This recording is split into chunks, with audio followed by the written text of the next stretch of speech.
Today it's a pleasure to introduce Gregory Wray. I got to know Gregory at the National Evolutionary Synthesis Center, where we were together on various projects, and I've also seen him at Duke.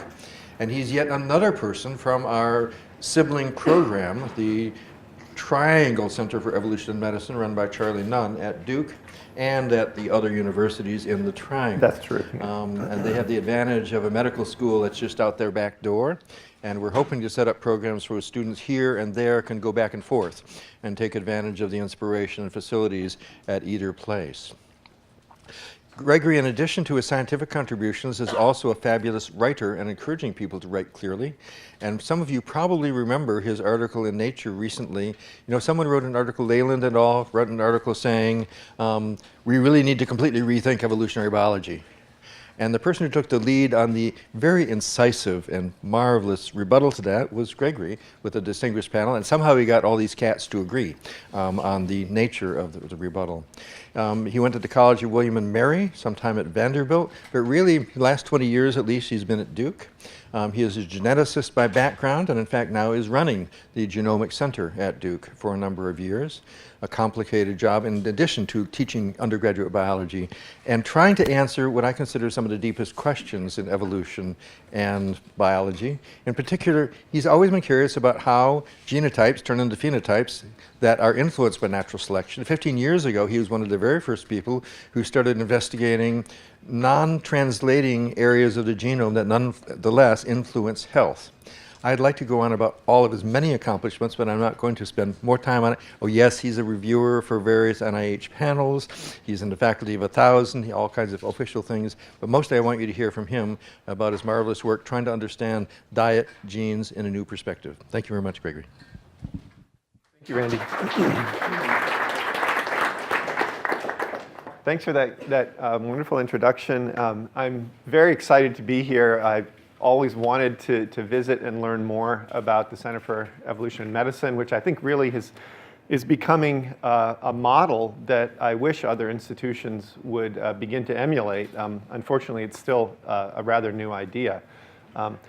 I also want to thank those of you who have taken time or will take time out of your busy schedules to chat with me. I've really enjoyed hearing about some of the really exciting research going on here and look forward to learning some more. So as Randy mentioned, I've been interested in a variety of questions in evolutionary biology, but I have a long-standing interest in understanding the genetic basis for some of the traits, the evolution of the traits that really distinguish us as a species. And one of the things that I've come to realize as one digs into thinking about human origins, you can't help but be struck by how pervasive the interactions are between adaptations and disease susceptibilities. Or maybe phrased a different way, if we pick something that we're really interested in understanding, some sort of adaptation we're interested in understanding, it's almost always the case that that set of traits is related to some other set of traits in non-intuitive ways, that there are environmental influences that were not completely obvious from the beginning, and that the genes that influence the trait that one might be interested in also affect other traits in seemingly peculiar ways. And all of these ripples almost always unmask additional disease susceptibilities. And so, hence the title today, Adaptation and Mismatch. And I really got interested in this, as my opportunity to embarrass Randy. I really got interested in this because of a book that I picked up as a just beginning faculty member and read. And actually at the time, I was at Stony Brook, and George Williams was my colleague. It wasn't until many years later that I actually met Randy. But this book had a big impact on my thinking because I had just never thought about the world this way. So this opening sentence of the book really made a big impact on me. Although I have to say, when I read it the first time, I thought, 1,000? Really? That seems a little hyperbolic. Actually, no. I actually think that's now a gross underestimate, at least from a genetics perspective. We know of at least 1,000 loci in the genome that contribute to disease risk. And the question is why? So if I could be so bold as to paraphrase this question from a genetics perspective, why are there so many genetic variants in human populations that increase the risk of disease. Not just a handful, not we can explain away as anomalous cases, and not just a few populations that we might think are special circumstances, but many genes, many populations. Why doesn't natural selection just get rid of that stuff? So that's what I want to talk about today.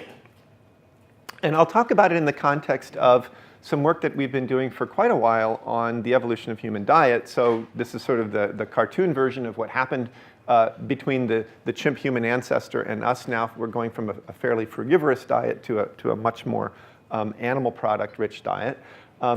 But as I worked on, as we sort of dug into this and began to sort of work on this problem, we kept getting pulled toward another set of traits.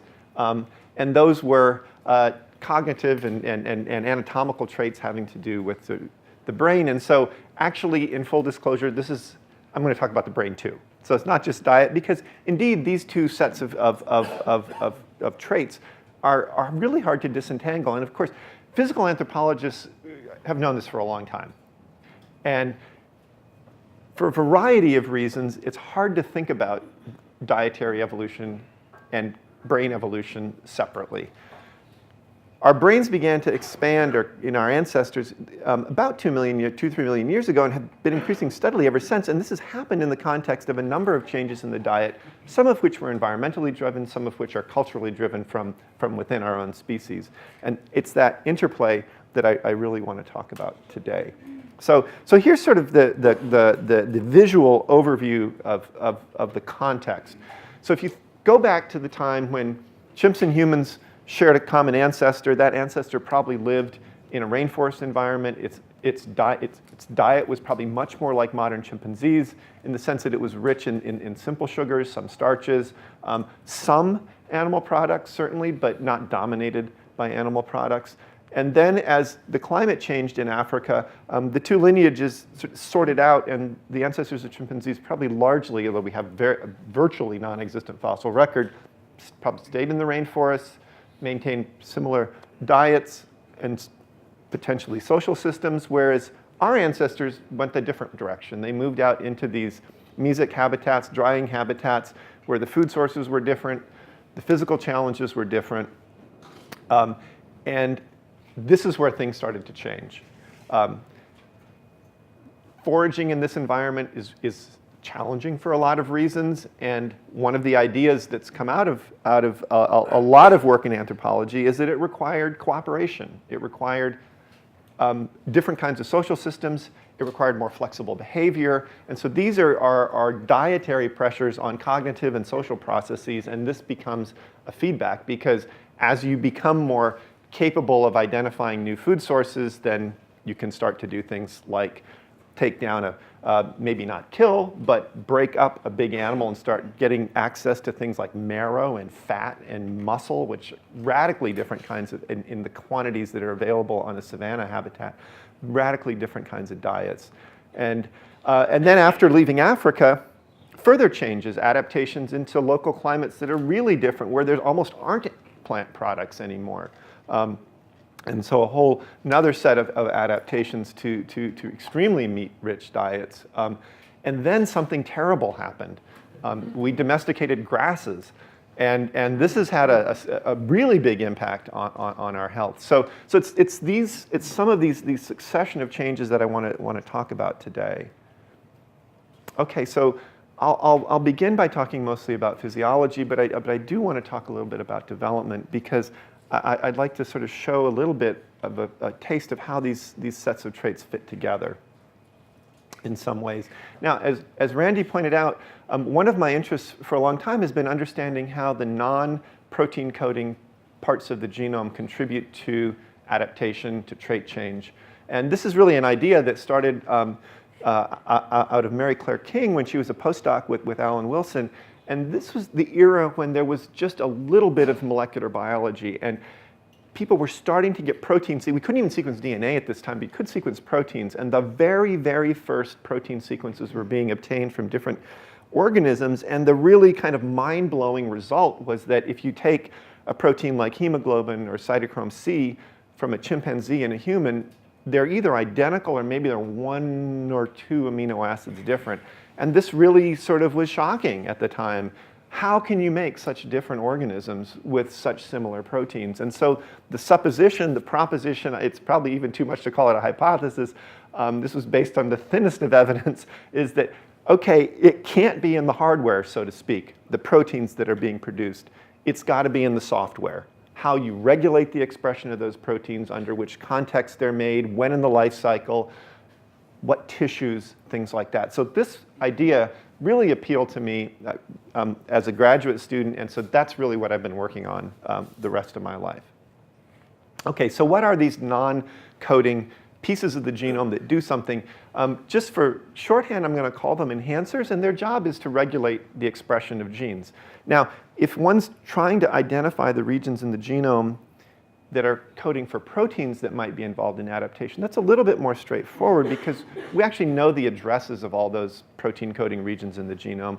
We know something about often what type of protein they produce. The regulatory elements are a little harder to study. First of all, there's many more of them. There's probably-ish 1 million in our genomes.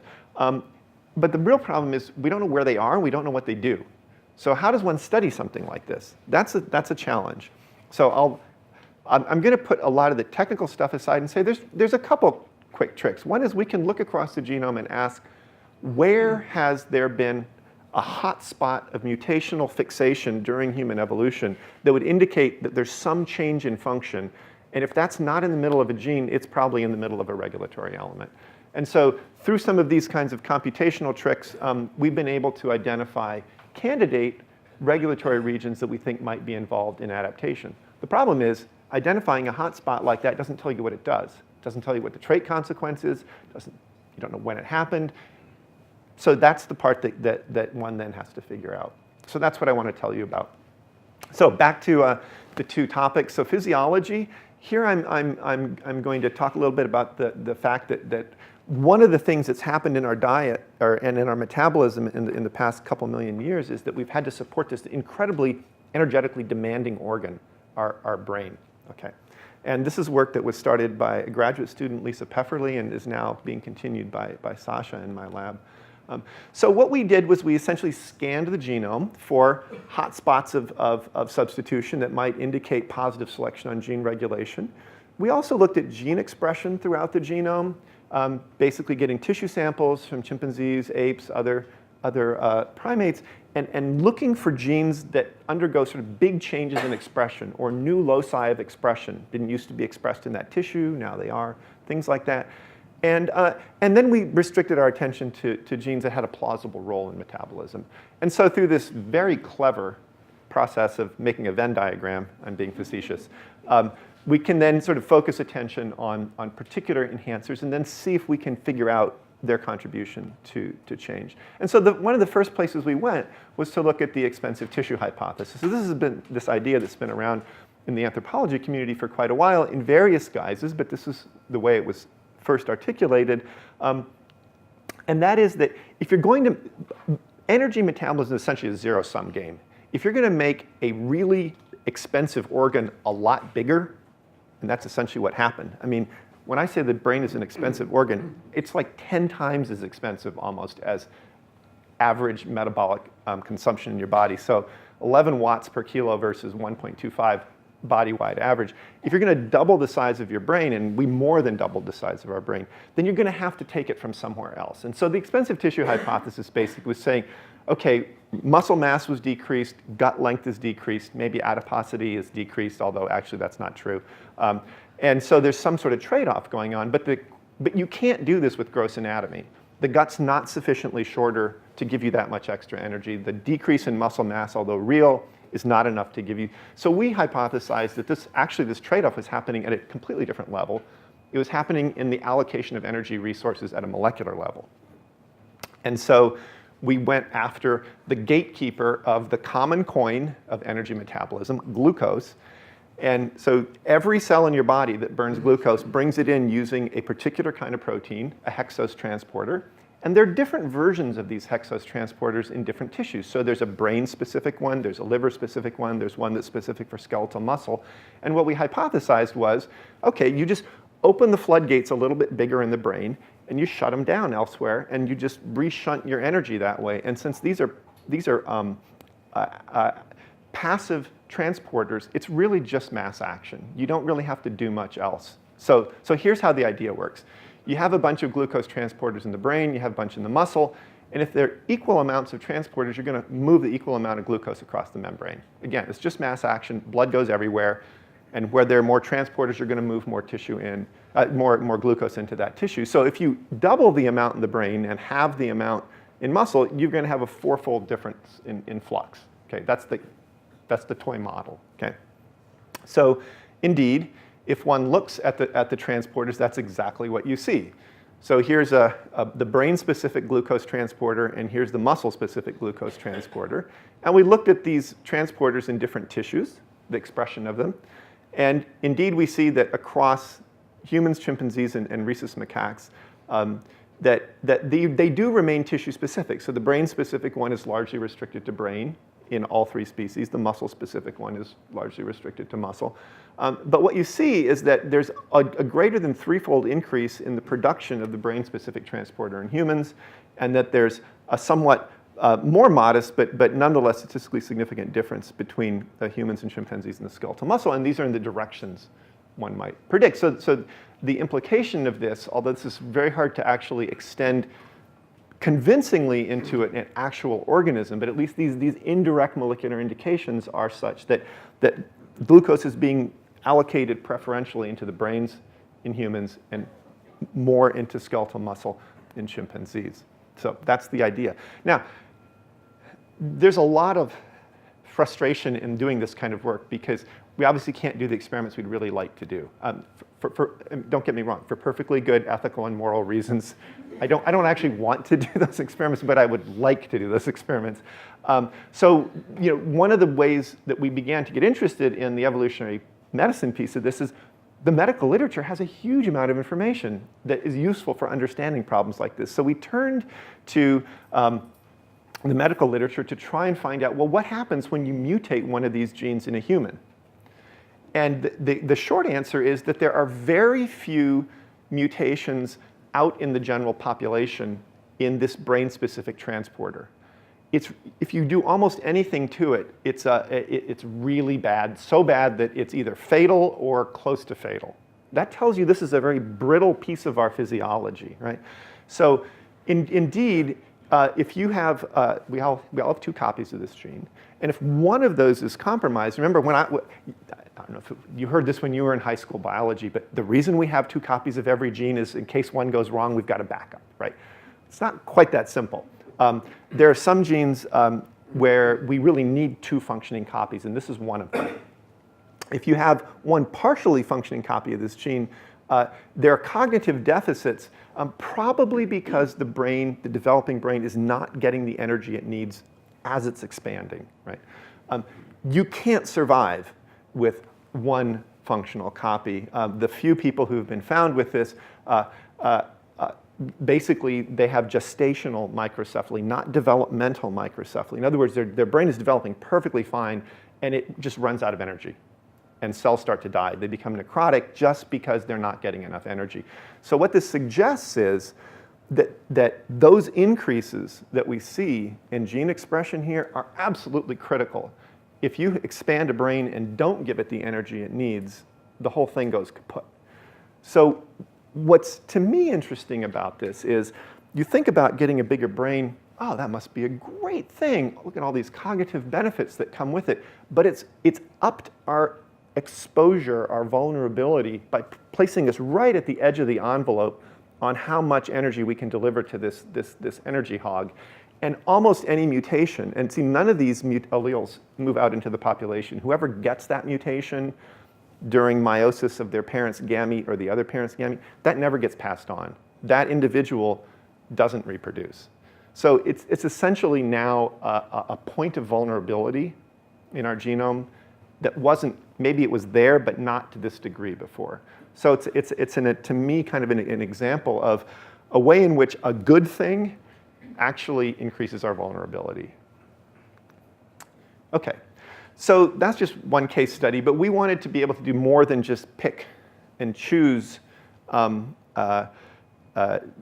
examples to look at like this. We wanted to be able to look more broadly through the genome and maybe find out about genes that are contributing to our evolution that we didn't know about before.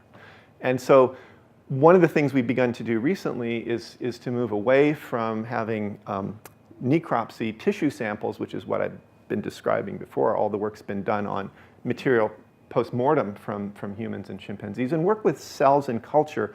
And one of the nice things about cells in culture is they're infinitely renewable. So we work with what are called induced pluripotent stem cells. So these are typically derived from either skin cells or blood cells, and they're reprogrammed to be stem cell-like. And then we can reprogram them into any kind of cell we want, well, within reason. So we can make, for instance, neurons. We can even co-culture different cell types in a dish. You can even sometimes make little organoids, and we're making these little mini brains now. I'll tell you about that later.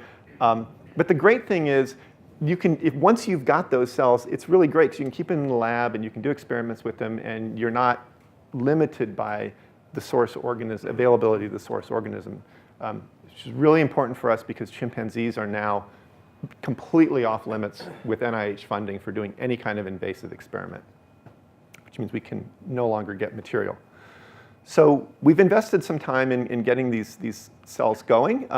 These are adipocytes that we've differentiated from chimpanzee, were originally chimpanzee skin cells, and then became chimpanzee stem cells, and now they're chimpanzee adipocytes.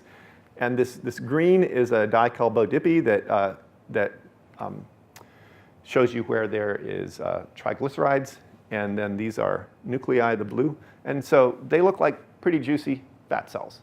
So this is great. So now we have a sort of an in vitro test bed, and we can do stuff with this. We can give them different diets. We can see how fast they divide. We can measure their metabolic profiles and things in ways that would be really hard to do in a chimpanzee and a human. And in particular, we can separate out the environmental from the genetic influences. We can grow them under identical conditions. We can give them identical diets. So we can do things that we could not do with an organism. Okay, and then what we can do is look at a bunch of trait readouts. We can look at molecular readouts. We can look at cellular readouts. And so we've been doing a lot of this. And I trust me, I'm not going to show you table after table of really boring things. I just want to sort of tell you what some of the fun stuff that we can get out of this is.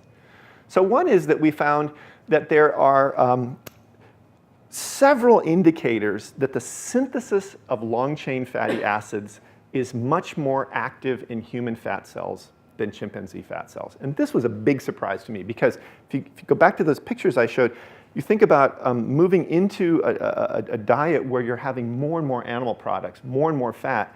My supposition was that this fat, this particular fat, which we know is the dominant bone marrow fat in large ungulates, in other words, the things we would have been eating on the savannah, I figured, man, that is a fantastic energy source. We're just going to be burning that for energy. It's a really, really great energy source. It's slow release. This is perfect for a savanna lifestyle. Well, that turns out to be completely wrong. All these long-chain fatty acids basically are being built up into even longer chain fatty acids, and that to me was very puzzling. Why would that be the case? We've gone in and measured either with protein or RNA, the various components of fatty acid metabolism, and essentially all roads lead to Rome, as long as Rome is a diacylglyceride. And diacylglycerides, just to remind you, are glycerol with two long-chain fatty acids, and these are membrane components. And the particular fatty acids that go in here give you a clue about what kind of membrane this is going to go into. Well, the long-chain fatty acids that are being built in your adipocytes at a faster rate than chimpanzees are the long-chain fatty acids that belong in your brain. Okay? So here's the thing. You make a bigger brain, you're not only making more cells, but you're vastly increasing the amount of membrane you need to produce. And these membranes have turnover. There are molecules going in and out all the time to maintain membrane function. Something like a hepatocyte essentially has a surface to volume ratio of 10, 6, 7, 8, 9, 10, right? Something like a neuron, it's thousands to 1. And in something like an oligodendrocyte, which is like a Schwann cell of your brain, it's tens of thousands to 1, right? So that's a lot of membrane that needs to be maintained. So our hypothesis was that indeed what's happening here is that unless you have access to a really, really fat-rich source, you can't make a brain this much bigger, and you're still going to have to work at it. so to speak. So looking at the pathway, these are the inputs, the 16 carbon fatty acid inputs, and there are two enzymes, fat S1 and fat S2, that are the key rate limiting steps in these pathways. They essentially process both at once. So the same set of enzymes runs the omega-6s and omega-3s. And they're upregulated both in adipocytes in culture and in adipose tissue in real life. So we think this is a real thing. And the omega-3s go into gray matter, and the omega-6s go into white matter as dominant membrane components. Okay, so that's kind of our working idea. So how do we begin to test that? So one thing we did was to provide an omega-6 fatty acid to chimpanzee adipocytes and to human adipocytes in cultures. This is their food now. Okay, so we're not giving them another carbon source. And then let them go for a while. And both of them removed it from the medium, as you might expect, processed it. But the chimpanzee adipocytes take that 16 carbon fatty acid and hold on to it. They put it into lipid droplets and store it. The human adipocytes actually do something with it. But what we found by doing mass spec on the lipids in the cells is that actually what they're doing is there's a big decrease in the input amino fatty acid, and they're actually building these longer chain fatty acids. Now, whether they actually export them back into the blood and whether they're actually incorporated into the brain, I can't tell you, but this is the direction that we're trying to investigate a little bit. So why is this interesting? And here's where the public health part comes in, or the disease vulnerability part. You've all heard of oleic acid and linoleic acid. Omega-6s and omega-3s for short, right? And everyone tells you, make sure you eat things that are rich in omega-3s because omega-6s are bad. Well, it's actually not true that they're bad. It's just that our diet has them way out of balance. So ideally, you need both. And probably you need them in, más o menos 50-50 ratio, But, and that was true in Paleolithic diets. If you reconstruct Paleolithic diets, they're probably around molar ratio equal, right? But when this happened, the domestication of grain, the dominant fatty acid in grain is linoleic acid, and this is why we have too much omega-6s. It's not that this is bad, it's just we need more of these or we need less of those. We just need to get them back into balance. Okay? So this is the idea that's sort of out there in the nutrition. This is the whole paleo diet thing. Okay, so I get that, but there's something that I feel like has been overlooked, and that I think is another, a little bit more subtle, but I think potentially even more devastating aspect of having an out-of-balance fatty acid system, and it works like this. Arachidonic acid, which is partway through the synthesis pathway, is a pro-inflammatory compound and gets converted into prostaglandins. Okay, so there's a set of enzymes. There's a key enzyme, and there's a set of activators of that enzyme that do that processing. So we looked in human and chimpanzee adipose tissue. Now, again, this is out of the dish. This is back in vivo again. And that conversion enzyme is itself upregulated, as are 5 of its 6 regulators. Only 1 is actually downregulated in humans relative to chimpanzees. And if you look across gene function in humans, these are all the functional we don't assign these. These are all pre-assigned, and we just compute where the enrichments are. But the dominant signal of what's upregulated in a human adipocyte versus a chimpanzee adipocyte is inflammation. And so our thought process here is that we're pushing way more after the Neolithic Revolution and the dominance of grains in our diet. We're pushing it again. This is just mass action. Remember, the same enzymes are handling both branches of the pathway. We're pushing way more stuff through this pathway than we really need. We don't have enough of this, and this is a branch point, and that's what's happening, right? So that's where we are so far. So let's look at oh, sorry. There's one other thing I wanted to point out. There are important molecules that your physiological system uses to coordinate activities that are similar to the chemokines of the immune system. These are small peptides that are released by one cell type and another one receives them, and it's a way to coordinate activities metabolically. So these are collectively called adipokines. If you look at human and chimpanzee adipocytes, one of the biggest differences in gene expression is the production of these adipokines. And here's where the news gets even worse. So leptin, which you've probably heard of as sort of the craving gene, it's actually also a positive regulator of inflammation. Not only do our cells express it at a higher level basally, but if you give them omega-6 fatty acids, it goes up even more. Right? Meanwhile, adipoq, which is its antagonist effectively, is expressed basally at lower levels in humans. Okay, so that's bad enough. But if you give these cells linoleic acid, it goes down even further. So what you essentially have is a system where we were already poised to have a pro-inflammatory state, and then our diet really pushed it even further in that direction. So why does this matter? Because there are a lot of things, there are a lot of prominent disease risks or disease states that are thought to be at some level based in inflammation. And some of these, just the ones listed up here, are thought to primarily act through leptin and adiponectin mediated processes. So, and these include some pretty prominent health concerns today. So I've said enough about this. I think you probably get my point. You have a combination of an adaptation for a good thing, which is to produce the fatty acid chains that you need to make membrane lipids to support, again, this really demanding organ that we all carry around, right? So it's not only energetically demanding, it's materially demanding. And this is the material demanding part, right? So that's good. But again, it puts us in a state where we're vulnerable in another way, and then you come along and move the cheese in terms of the diet. That's the mismatch. And it can lead to systemic, widespread bad consequences. Okay, so that's the physiology part. All right, but our brains did get big, and they didn't get big just because we gave them more food. They got big because something happened in development. And so I want to talk about the back part of this process, which is how our brains increased in, and of course, they didn't just increase in size. There's many, many things that are different about our brains, but the obvious thing, and the thing we can track in the fossil record, is that they got bigger. And certainly from a metabolic point, that's really the main thing that matters.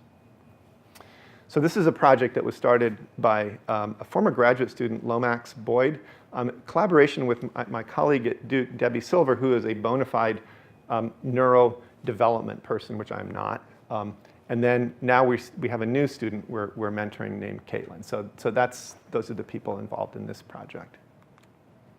Okay, so I think there's for a long time been an appreciation for the fact that the differences between our brains are not simply a question of size. So that is true, that there's a big difference.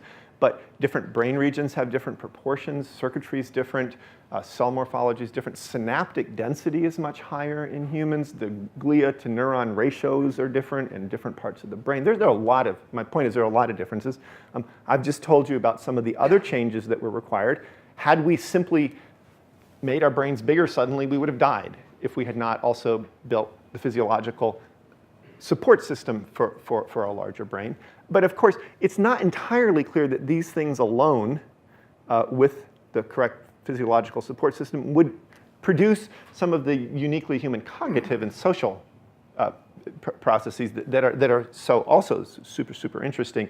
Maybe that's required other kinds of changes. I don't know. And then, of course, along with this comes another set of disease susceptibilities that I'm not going to have time to talk about today. So again, we go back to our very, very clever and sophisticated scheme of overlapping things, except this time we're looking for brain-specific gene expressions. Again, selection, likely enhancer, expressed during the brain, find the overlap. In this case, we were a little bit more formal about it. We wanted to do it in a way that sort of removed our personal judgment from the process, and so we automated the whole thing and did it computationally. And so we ended up with 6 of these enhancers of interest, so to speak. But here we have a little bit of a challenge. If I know a gene encoding an enzyme is expressed at a higher level, I kind of intuitively know what that's likely to do, because just look at what the enzyme does, give it some metabolite, it's going to process that metabolite. But if developmental genes don't work that way, they're things like transcription factors or kinases or signaling molecules. And if you tell me I'm going to make more of a transcription factor, it's not immediately obvious what that's going to do. So we needed a way to sort of assay and think about what the consequences were going to be. This could be a little bit different from the other project. In particular, we needed to know whether the enhancers were not just making more of something, but maybe doing it in a different place. Because that development's all about time and place and time series. So we use now we're turning to mice as a test bed.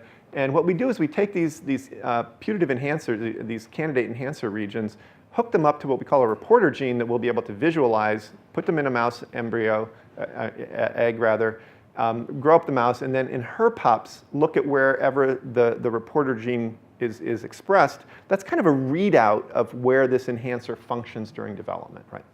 So here's an example. So this is one of the enhancers we discovered that we predicted would be expressed in the cortex, and it is. So you can see pretty strong expression in the cortex, and there's a little bit in the midbrain too, and there's pretty much no expression anywhere else. So what this tells us is, yay, we found an enhancer, and it is brain specific. Okay. But what we really want to know is, did it do something during evolution? And the reason this enhancer got onto our list is that it shows a strong signal of positive selection on the human branch since we parted ways with chimpanzees. And so here's the way we can think about that. You're looking now down at the top of the head of the mouse embryo, and this is developmental time. This is not a chimpanzee embryo and a human embryo. It's a mouse embryo with the sequence of the chimpanzee enhancer, and then blue is where the reporter gene is showing you. So at this stage, neither enhancer is functional. At this stage, both are functional, but you can see the human one's coming on a little stronger. And then later on, the human one's still kind of winning. And if you look at the whole time series, you can basically sort of put together a sense of the human one actually being a lot stronger. And I'm not going to show you all those data because we did it 15 ways and sideways, and I can tell you it comes on a whole lot stronger. It's about 30 times, 40 times stronger. It comes on earlier, it comes on stronger. So what that's telling us is that something in that enhancer, some of those mutations, or maybe all of them, are resulting in earlier and higher levels of gene expression for this gene. Okay, what's the gene? We began to get into, here's our enhancer and here's the gene. They're quite far apart, but the point is, when you know you've got an enhancer, you don't actually automatically know which gene it regulates. They don't come with sort of labels or physical connections or anything that will let you do that. So we did some molecular biology to sort of figure that out, and I'll just assert, and you can ask me later if you are curious, I'll just assert that this is the gene it regulates. And that's when we began to get interested. Because this gene, Frizzled 8, its job is to essentially regulate cell proliferation during nervous system development. It does other things too, but this is one of its day jobs. And so it sits in the membrane, and when it sees a ligand, like a signaling molecule, it triggers a response, and this molecule here, beta-catenin, goes into the nucleus and regulates gene expression. So it's a receptor for a signaling event. But more particularly, there are a variety of cells in the nervous system that proliferate when they see signals that are mediated through this process. So this got us thinking, okay, this kind of makes sense as a brain size evolution gene, because if you tweak cell proliferation, you could produce more cells during brain development. But the specific pattern of expression also makes sense. So the enhancer itself makes good sense as a brain size evolution enhancer. Here's where the gene is expressed. Okay, so all this brown area is a mouse head. I know it's a little gruesome. Mouse head, there's the cortex.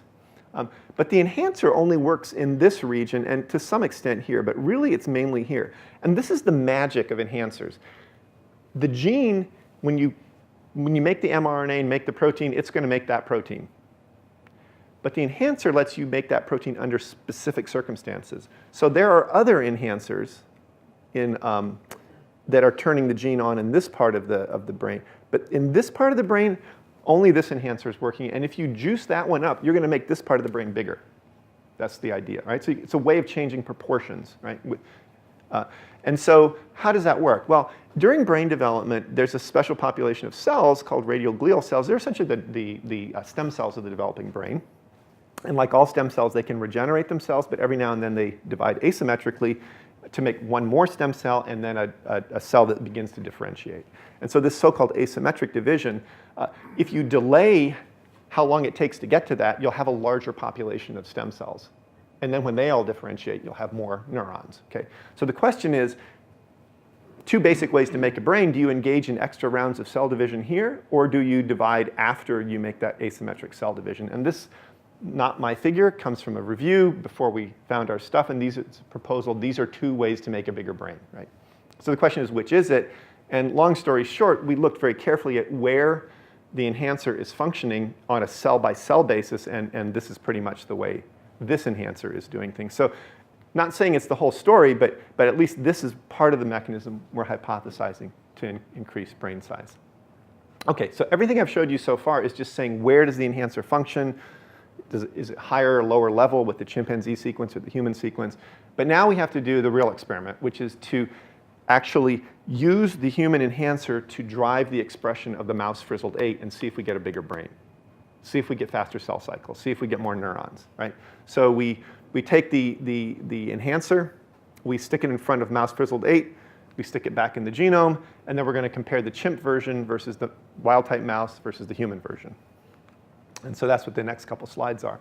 And this is a lot of cell cycle tracking, but here's really all you need to see is that cell cycle times are faster with the human enhancer, and the chimp and the mouse enhancers pretty much drive the same cell cycle time. So this is again, these are the stem cells. So it means the stem cells are cycling faster. And if you calculate the amount of time there's stem cells in mouse developing brains, there's about 4 extra rounds of cell division. And given that these are doublings, that's 16 times as many precursor cells. That's a lot. Does that produce more neurons? Yes, of some types. So these are markers for specific classes of differentiating neurons. And the FOXP1 specific class, there are actually more of them, but of this type, there are not. And so what this is telling us is that, yes, we're producing more neurons when with this one regulatory change, but not all types of neurons. And this is more characterization will be needed to sort of figure out what all that is about. But here's the money shot. Do they have bigger brains? And the answer is a little bit. So here's the wild type. These are to the same scale, and you sort of take that and drop it on the chimpanzee one. It's about the same size.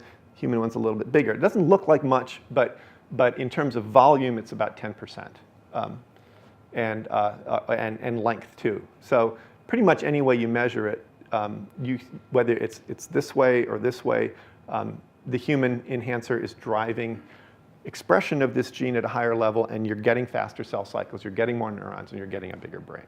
Now, we wanted to make sure that this wasn't, that the cortex was simply larger like a balloon. You know, if you blow more air into a balloon, it gets bigger. It doesn't mean there's more rubber. And so if you think of the outside of the cortex as the balloon, we wanted to make sure we weren't seeing simply an inflated cortex. So we did a bunch of micro-CT, and even though it does look a little bit bigger there, trust me, if you do 50 of these things, it comes out to be this, that actually it's not the ventricles, it's the actual cortex itself that's bigger. So, okay, so in this way, we think we can start to figure out some of the developmental changes. And what one would imagine, if you think way back to the beginning, and I showed you that picture of the brain size increase over 2 million years, one of the beautiful things the fossil record tells us is that was a gradual increase. It wasn't the fact that 2 or 3 key mutations came in and then there was a step increase and then another step increase. This has probably been a process of slight increases in brain size with some retuning of metabolic processes, with some more change in brain size, with some retuning of metabolic processes. And remember, again, all of this is happening against the backdrop of changing diets. Very complicated. It's not surprising not everything worked out just perfectly at the end of the day. Another thing I'd like to just say is that we don't have Stuart Little, okay? My guess is that even though these mice have slightly larger brains, if anything, I would imagine their cognitive performance would probably be degraded. You can't just throw a bunch of extra neurons in a developing brain and expect it to create a genius, right? So we will run these mice through some tests, some standard cognitive tests and so forth. We haven't done that. But I can think of all kinds of ways why a mutation like this on its own could be too much too fast, and that it would have to happen in the context, again, of a gradual set of modifications to development and physiology that complement each other. Okay, so just stepping back now to look at where we've been. If we trace back to the chimp-human ancestor, we had an organism that was almost certainly adopted to a diet of simple sugars, some starches, some animal products, but dominated by relatively simple carbohydrates. As our ancestors moved out into these drier habitats, there would have been selection for different cognitive functions, some sociological, some technological, some flexibility of behavior. There's a variety of things that very interesting sort of suites of characters. And as the brain starts to grow, as it were, there's going to be selection for modified and then there's going to be immediately modified physiology just because the diet is so different. But in this case, the diet is an enabler. It turns out, yay, it's rich. You can actually provide some scope, some metabolic scope for some brain size increases.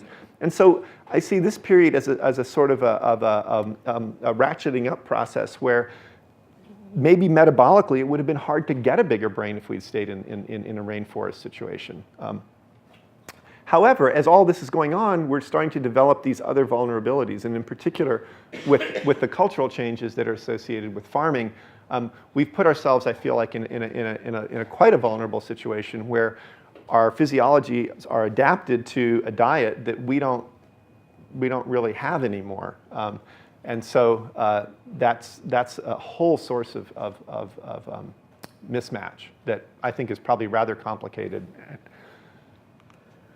Okay, finally, I want to just thank some of the people who did the work that I've been talking about. Courtney Babbitt, who's was a postdoc in the lab, actually started a lot of these projects, even though these other people really worked on them, these other graduate students.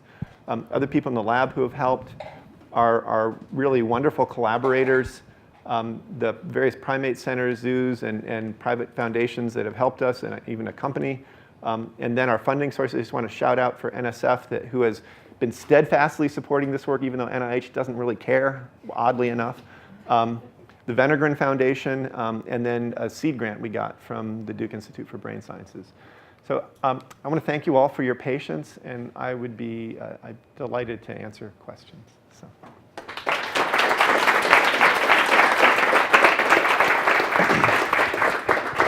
Thanks so much. We're going to turn on the lights. We would like people to use the microphone to ask questions so people on the video can hear. Who's first? I'll start up here and get it back to you in a minute. Go ahead. Hi. So a bunch of us anthropologists who were working on hunter-gatherer diets for the last 40 years or so became really enthralled with the paleo diet idea and the logic that very, very complex human biology must have adapted to a pretty consistent dietary regime over a couple million years, and that recent diets are in fact really recent. Although we know that farming is not always just about grains. There are places where you go into tubers and underground storage organs through all of. But in any case, you know, the recent kind of trashing of the paleo diet by those who don't like some of our early ideas, a lot of it came with ideas that 10,000 years of eating grains is plenty of time for all kinds of, you know, complex modifications of what was once a design for a much more carnivorous diet. Yep. How can we evaluate genetically, given the complexity of regulatory and everything that goes into that, including even the epigenetic microbiomes in the gut and all this stuff? Is 10,000 years plenty of time, and should we expect lots of humans to be really well adapted to grains now, or no? Yeah, wow. Here's what I'll say. I can't give, obviously, a definitive answer to that question. What I will say is 10,000 years has certainly been enough time for us to adapt to certain populations, to adapt to consumption of milk as adults. Okay? So lactase, the time frame on that has been a few thousand years, and it's happened independently in different parts of the world. So one could make the argument we can adapt to milk consumption as an adult, why not grains? I would say the situations are really quite different. For one thing, all you need to do to consume milk as an adult is just leave the gene on after weaning. Okay, that turns out to also be a regulatory change. It's been well studied. It's pretty easy peasy. This is a lot more complicated. So I think also I'll say another thing. I don't see any real hazard in leaving that gene on. It's not like it's chewing up something else and creating negative side effects. Here, it's a balance situation. And I think that we're so, to speak metaphorically, our physiologies are so committed to supporting our gigantic brains that we can't just back away from that and change things. The pathway itself is these key enzymes process both arms of the pathway, the omega-6s and the omega-3s. Unless you duplicate the whole pathway and have dedicated enzymes to processing one set and the other set, and then dial down this set, we're talking about something much more complicated. So 10,000 years? I don't think so. That would be my intuitive answer, but I can't give a real hard answer. But I think we're in too deep to just quickly sort of go back to something else physiologically and say, oh, no problem, we'll just work around that. You know, I just don't think that's easy to do. Next question here. Raise your hand ahead of time so I can get the mic. Hey, Greg. So when you looked at glucose transporters, you had an example where decrease of expression in the brain had an effect. Mm-hmm. Do you know of any like more subtle effects that say like increase of the muscle transporter might steal resources in a more subtle way than just knocking out half the gene? That is an awesome question. So I've thought about this. I haven't been able to find anything in the literature. But there is this interesting mutation in humans where there's a repressor of muscle cell differentiation that effectively, some famous Olympic athletes have had, like shot putters and stuff have had this, where they have just enormous amounts of muscle mass, right? Yeah. Yes. So those people have truly larger muscle mass and have had it their whole lives. And it would be really interesting, I think, to, I mean, in how should I just say, in not very politically correct jokes, people talk about, well, athletes are all stupid, right? I don't think it's that simple, right? You know, but a huge amount of extra muscle mass might be enough to actually have, bring some impacts on brain function. The critical step is toward the end of pregnancy when the brain is really growing rapidly and there's a lot of cell proliferation, and that seems to be the really vulnerable period. What I don't know is whether these mutations increase muscle mass in utero or whether that's all postnatal. So that would be the critical issue.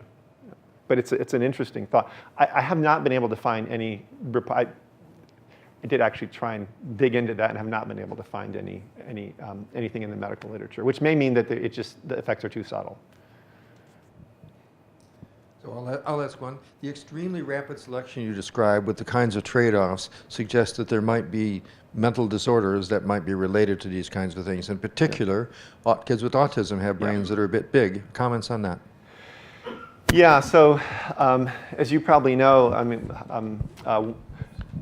the idea that autism spectrum and indeed even schizophrenia might have a highly polygenic basis where each of the genes is contributing a little bit towards a positive cognitive performance gain of some sort, but if you put too many of these alleles together, they either don't play well together or you cross some sort of threshold. So yes, a slightly larger brain. If you just look around the room and if we were to take everybody's brain volume here and somehow magically know how smart you are and regress them, we would not find a very good relationship. So that small increase in brain volume, it's not clear that that's actually a good thing. So I guess I'd be a little hesitant. Where we are trying to go in this direction, and actually I didn't talk about this, but now that people are starting to identify genomic regions that are associated with risk of schizophrenia and autism, we're going back in and testing for selection in those regions. And the hypothesis would be that they would be enriched in signals of positive selection during recent human evolution. If these ideas are true, it's not been possible to actually do that kind of empirical test until recently because we haven't known where in the genome to look.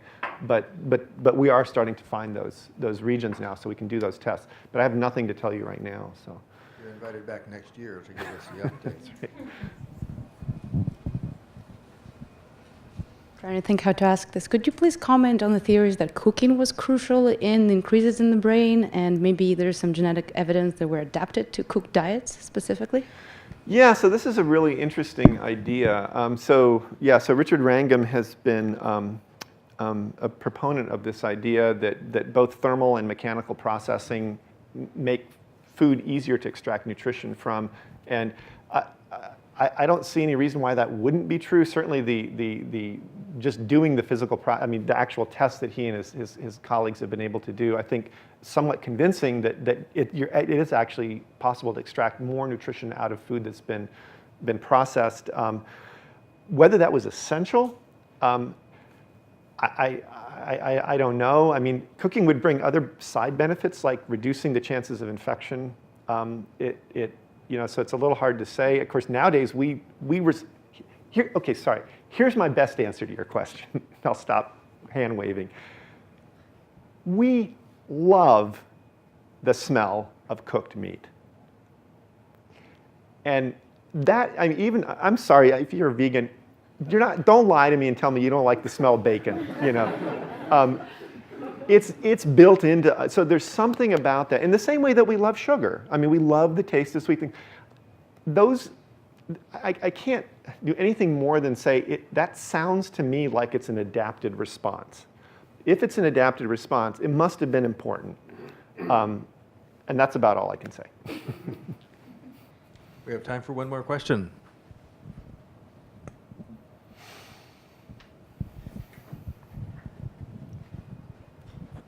Hi, Greg. Thanks. That was really exciting. We were talking about genetic background earlier, and have you looked at population-specific selection for enhancers that might be related to this? That is a great question. So the only case where we've done that really is with lactase, where we've worked with Sarah Tishkoff's group. And the beautiful thing about lactase is that the mutations that endow lactose persistence are within a couple bases of each other, and they arose in different populations, and they all show evidence of positive selection. It's one of those just amazing cases, right?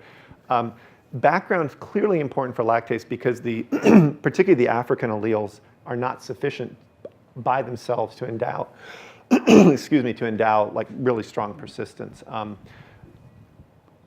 There's a really, really interesting paper that was published about 8 months ago. I don't know if people saw or heard about this, but there's this idea that there are people in the general population who are carrying mutations that otherwise would be really, really deleterious. So they must have some compensatory mutation that somehow negates the bad effects. In other words, if you did a genetic test and you saw this allele, you'd go, woo, and you'd do something intervention, like you'd try to intervene, and yet these people are just walking around doing just completely fine because they were part of the 1,000 Genomes Project. So I think background effects are going to turn out to be strong, but I'd be curious to hear your thoughts offline about how one might go about doing that in an efficient and smart way, because I've thought a little bit about it, and I'm not sure I've got a great plan for how to do that. Yeah. That wraps up a wonderful talk. Thank you so much. We appreciate it.